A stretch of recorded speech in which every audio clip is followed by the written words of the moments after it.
Jūsu ierīcē nepieciešams remonts? Mēs piedāvājam bezmaksas diagnostiku. Mēs paņemam un piegādājam tieši pie jūsu durvīm bez zvaniem vai braukšanas. Pirms remonta nosūtām piedāvājumu un turpinām tikai ar jūsu apstiprinājumu. Vienkārši pārskatāmi un profesionāli. Saite aprakstā.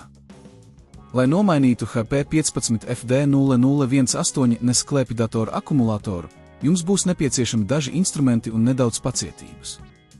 Šeit ir soli pa solim instrukcija, kā to izdarīt. Pirmkārt, sagatavojiet darba vietu. Pārliecinieties, ka jums ir nepieciešamie instrumenti, skrūvgriezis, parasti Philips tipa, un jauns akumulators, kas ir sadarīgs ar jūsu klēpjdatoru. 1. Sagatavošanās. Pirms uzsākt procesu, izslēdziet klēpjdatoru un atvienojiet to no strāvas avota. Ieteicams arī noņemt visus perifērās ierīces, piemēram, USB ierīces un ārējos cietos diskus. 2. Atveriet aizmugurējo vāku, apgrieziet klēpjdatoru ar aizmuguri uz augšu.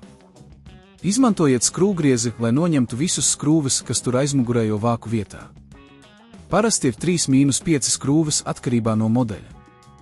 Esiet uzmanīgs, lai nesabojātu vāku, jo tam var būt plastmasas klipi. 3. Atrodiet akumulātoru. Kad vāks ir noņemts, atradīsiet akumulātoru. Tas parasti ir liels un taisns stūrveida. Pievērsiet uzmanību, kā akumulators ir savienots ar mātes plati.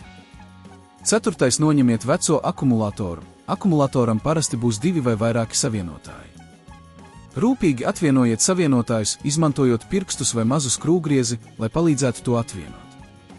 Pārliecinieties, ka jūs nesabojājat citus komponentus.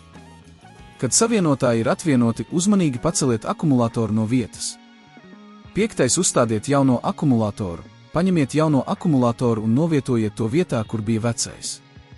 Pārliecinieties, ka savienotāji ir sadarīgi un pareizi novietoti. Pievienojiet savienotājus atpakaļ. 6. Aizveriet aizmugurējo vāku. Kad akumulators ir uzstādīts, uzmanīgi novietojiet aizmugurējo vāku atpakaļ. Pārliecinieties, ka visi plastmasas klipi ir pareizi nostiprināti. Pievienojiet atpakaļ visus skrūves, ko noņēmāt iepriekš. 7. Testējiet klēpjdatoru. Pievienojiet klēpjdatoru pie strāvas avota un ieslēdziet to, pārliecinieties, ka akumulators darbojas pareizi, un pārbaudiet, vai klēpjdators uzlādē akumulātoru. Ja jums ir šaubas par procesu vai nepieciešama palīdzība, mēs piedāvājam bezmaksas diagnostiku un iespēju saņemt klēpjdatoru pie durvīm. Sazinieties ar mums, lai iegūtu sīkāku informāciju un piedāvājumu pirms remonta. Seko mūsu kanālam, lai uzzinātu vairāk par tehniskajām pamācībām un labākajiem padomiem, kā rūpēties par savu tehnoloģiju. Jūsu ierīcē nepieciešams remonts? Mēs piedāvājam bezmaksas diagnostiku. Mēs paņemam un piegādājam tieši pie jūsu durvīm bez zvaniem vai braukšanas. Pirms remonta nosūtām piedāvājumu un turpinām tikai ar jūsu apstiprinājumu. Vienkārši pārskatāmi un profesionāli. Saite aprakstā.